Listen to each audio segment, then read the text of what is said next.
السلام علیکم ورحمۃ اللہ وبرکاتہ۔ الحمد للہ الذی لم یزل ولا یزال حیا قیوما سمیعا بصیرا والصلاة والسلام علی خیر خلقہ محمد وعلی آلہ وصحبہ وسلم تسلیما کثیرا کثیرا، اما بعد۔ معزز و محترم سامعین کرام، مراقبہ کا بیان چل رہا ہے کہ اللہ رب العالمین ہماری ہر حرکت پر نظر رکھتا ہے، ہمارے ہر عمل کو دیکھ رہا ہے۔ اس باب سے متعلق آج دوسری حدیث ہمارے سامنے ہے، جس کا موضوع یہ ہے کہ گناہ کے بعد نیکی کرنے سے کون سے گناہ معاف ہوتے ہیں۔ ایک حدیث میں اللہ کے نبی صلی اللہ علیہ وسلم نے فرمایا، جب تم سے کوئی گناہ ہو جائے تو نیکی کر لو، وہ نیکی تمہارے گناہ کو مٹا دے گی۔ تو کون سا گناہ اس نیکی سے مٹتا ہے، انشاءاللہ ہم آج کے حدیث میں سمجھیں گے۔ راوی حدیث ابو ذر جندب بن جنادہ اور ابو عبد الرحمن معاذ بن جبل رضی اللہ تعالیٰ عنہما ہیں۔ یہ دونوں محمد رسول اللہ صلی اللہ علیہ وسلم سے روایت کرتے ہیں کہ محمد رسول اللہ صلی اللہ علیہ وسلم نے فرمایا، اتق اللہ حیث ما کنت، اللہ سے ڈرو جہاں کہیں بھی رہو۔ دوسری بات آپ نے بیان فرمائی، وَأَتْبِعِ السَّيِّئَةَ الْحَسَنَةَ تَمْحُهَا، اور جب تم سے کوئی گناہ ہو جائے تو فوراً نیکی کرو، گناہ کے بعد فوراً نیکی کرو۔ گناہ کے بعد نیکی کرنے سے گناہ معاف ہو جاتا ہے۔ اور تیسری بات آپ نے یہ بیان فرمائی، وَخَالِقِ النَّاسَ بِخُلْقٍ حَسَنٍ، لوگوں کے ساتھ اچھے اخلاق سے پیش آؤ۔ بڑی جامع حدیث ہے، تین اہم باتیں اس میں بیان کی گئی ہیں۔ پہلی بات یہ کہ جہاں کہیں رہو اللہ سے ڈرتے رہو۔ شاعر کہتا ہے، پہلے گناہ کرنے سے یہ بھی رہے خیال، پہلے گناہ کرنے سے یہ بھی رہے خیال، سب دیکھتے نہیں ہیں مگر دیکھتا ہے وہ۔ دنیا کے لوگ نہ دیکھیں لیکن اللہ دیکھ رہا ہے۔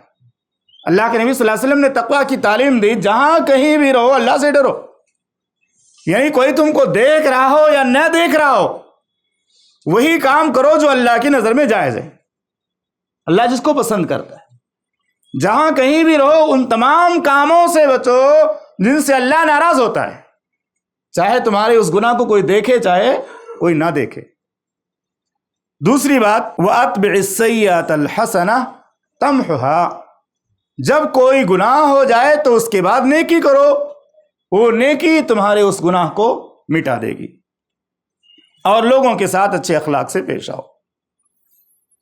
اگر غور کیا جائے تو اس میں پہلا ٹکڑا جو ہے حقوق اللہ سے تعلق رکھتا ہے، کہ اللہ سے ڈرو، یعنی اللہ نے جو کچھ حکم دیا اس پر عمل کرو، جو فرائض اور واجبات عائد کیے ہیں انہیں ادا کرو، جو رب العالمین نے ذمہ داری عبادت کی دی اسے ادا کرو۔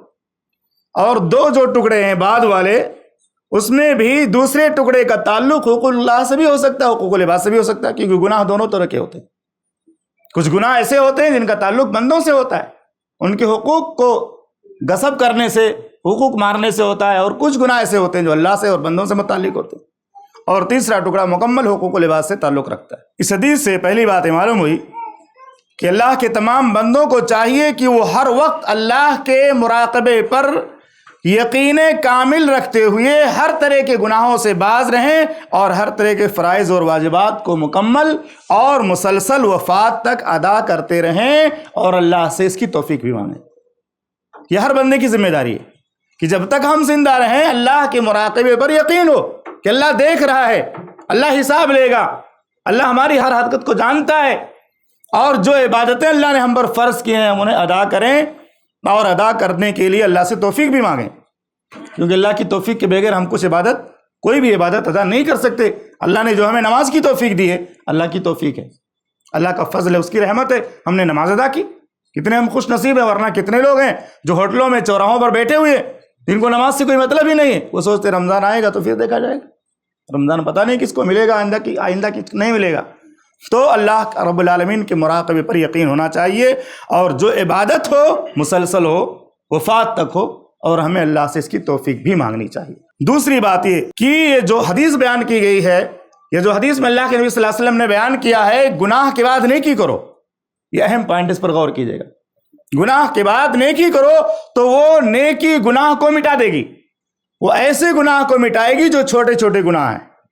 یاد رکھنا، بڑے بڑے گناہوں کے مٹانے کے لیے توبہ ضروری ہے.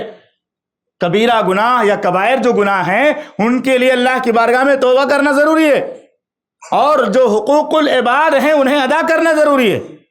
یہ چھوٹے چھوٹے جو گناہ ہیں نا، آپ سے کوئی چھوٹا گناہ ہو گیا، آپ نے نیکی کیا، وہ گناہ مٹ جائے گا، لیکن جو بڑا گناہ ہو گیا تو اس کے لیے اللہ سے توبہ کرنا چاہیے. یا بندوں کے حقوق آپ نے غصب کیے ہیں، کسی کی غیبت کی ہے، چغلی کی ہے، کسی پر جھوٹا الزام لگایا ہے، کسی کا ناحق جو ہے خون کر دیا، قتل کر دیا، تو یہ سارے گناہ ایسے ہیں جن کا تعلق بندوں کے حقوق سے. یہ نیکی کرنے سے جو ہے گناہ مٹنے والے نہیں ہیں، ان کے لیے اللہ سے توبہ کرنا ہے، اور بندوں کے حقوق سے متعلق ہے تو ان سے معافی تلافی کرانا ہے یا ان کے حقوق کو ادا کرنا ہے. نمبر 3، حسن اخلاق کی مختلف صورتیں ہیں. بہت ساری صورتیں. اخلاق کا جو میدان ہے، اخلاق کا جو سسٹم ہے بہت بڑا ہے. پوری زندگی انسان جہاں بھی رہے اچھے اخلاق سے لوگوں کے ساتھ پیش آئے. نمبر 1، خندہ پیش آنے کے ساتھ مسکرا کر ملنا، اچھے انداز سے لوگوں سے ملنا، سلام کرنا. نمبر 2، لوگوں سے تکلیف دور کرنا. کسی بھی مسلمان کے بارے میں، کسی بھی انسان کے بارے میں آپ کو پتا ہو کہ یہ تکلیف میں ہے تو اس کی تکلیف کو بڑھانے کے بجائے کم کرنے کی کوشش کرنا.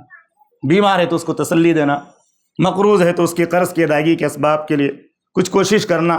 یہ کسی اور پریشانی کے اندر ہے تو اس کی پریشانی حل کرنے کے لیے کوشش کرنا، سفارش کر کے اس کی پریشانی دور کرنے کی کوشش کرنا. آدمی کے پاس طاقت نہیں ہے، کسی کے پاس سفارش کر دیا، اس نے وہ پریشانی دور کر دیا. اللہ کے نبی صلی اللہ علیہ وسلم نے فرمایا، جو کسی بندے مومن کی دنیا کی پریشانیوں میں سے کوئی پریشانی دور کرے گا، اللہ اس کی آخرت کی پریشانی میں سے پریشانی دور فرمائے گا. اور اسی طرح سے لوگوں کے ساتھ بھلائی کا معاملہ کرنا. بھلائی کا معاملہ یہ ہوتا ہے کہ جس نے ہمارے ساتھ بھلائی نہیں کی اس کے ساتھ بھلائی کیا جائے، یہ بھلائی کا معاملہ ہے. اللہ کے نبی صلی اللہ علیہ وسلم نے فرمایا، لیس الواصل بالمکافی، کسی نے آپ کو دعوت کھلائی، آپ نے اسے دعوت کھلائی، یہ بھلائی تھوڑی ہوئی، یہ تو برابری ہو گئی. تو برابری کے معاملے کو لوگ بھلائی سمجھتے ہیں. بھلائی اور حسن اخلاق یہ ہے کہ جو تم سے کٹے تم اس کو جوڑنے کی کوشش کرو، جو تمہیں ستائے اس کے ساتھ حسن سلوک کرو، یہ بھلائی ہے، اور اس پر ہمیں عمل کرنا چاہیے. ورنہ آج لوگ یہی سوچتے ہیں جو ہمارے ساتھ اچھا کرے ہم اچھا کریں گے، برا کرے تو ہم برا کریں گے. تو یہ طریقہ اسلام کا نہیں ہے. اللہ فرماتا ہے برائی کا بدلہ بھلائی سے دو گے تو تمہارا جانی دشمن جو ہے وہ بھی جگری دوست بن جائے گا. نمبر 4، لوگوں کے ساتھ ویسا معاملہ کریں جیسا ہم اپنے لیے پسند کرتے ہیں. یہ بھی اخلاق کی بہت اہم ترین بات ہے. اللہ کے نبی صلی اللہ علیہ وسلم نے فرمایا، تم میں سے کوئی شخص مکمل مومن نہیں ہو سکتا جب تک کہ اپنے بھائی کے لیے وہی پسند نہ کرے جو اپنے لیے پسند کرتا ہے. نمبر 4، بنیادی طور پر بندوں پر 3 طرح کے حقوق واجب ہیں. یہ تینوں ذمہ داریاں یاد کر کے جائیے. پہلی ذمہ داری اللہ کے حقوق ادا کرنا، کہ اللہ کی عبادت کرنا، اس کے ساتھ کسی کو شریک و ساجی نہیں ٹھہرانا. دوسرا حق ہمارے اپنے نفس کی ہے. نفس کا بھی حق ہے کہ اس کو ہم پاک و صاف رکھیں، اس کی پاکیزگی کے لیے ہم دعا مانگیں، اللہ سے قلب سلیم مانگیں. جیسا کہ اللہ کے نبی صلی اللہ علیہ وسلم دعا فرماتے تھے اللہ سے، اللہم آت نفسی تقواها وزکیها انت خیر من زکاها انت ولیها و مولاها. اے اللہ میرے نفس کو پاکیزگی عطا فرما، اس کو پاک اور صاف کر دے، تو ہی میرے نفس کا مالک ہے اور تو ہی اس کا کارساز، اس کا جو ہے ذمہ دار ہے. اور اسی طرح سے تیسرا حق بندوں سے متعلق ہے، حقوق العباد. تو ایک اللہ کا حق، دوسرے اپنے نفس کا حق، اور تیسرے بندوں کا. ان تینوں کو ہمیں ادا کرتے رہنا چاہیے. اگر تینوں ادا کریں گے تو انشاءاللہ دنیا میں بھی ہم کامیاب رہیں گے اور آخرت کے اندر بھی کامیاب رہیں گے. بہت سارے لوگ اللہ کی عبادت تو کرتے ہیں لیکن اپنے حقوق کو نہیں سمجھتے کہ ہمارا کیا حق ہوتا ہے، ہمارے نفس کی بھی کچھ ذمہ داری ہے یا بندوں کی بھی حقوق ہیں.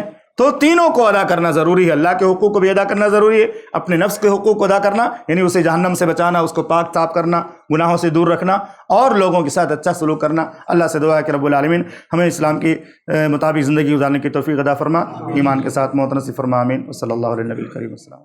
ایسے ہی فائدہ مند اسلامک ویڈیوز دیکھنے اور منہج سلف پر کتاب و سنت کی تعلیمات کو عام کرنے میں ہمارا تعاون کرے تاکہ آپ کے لیے ذریعہ نجات، جنت کے حصول کا سبب، ساتھ ہی مال میں برکت و اضافے کا ذریعہ بھی بنے. آمین. جزاک اللہ خیرن.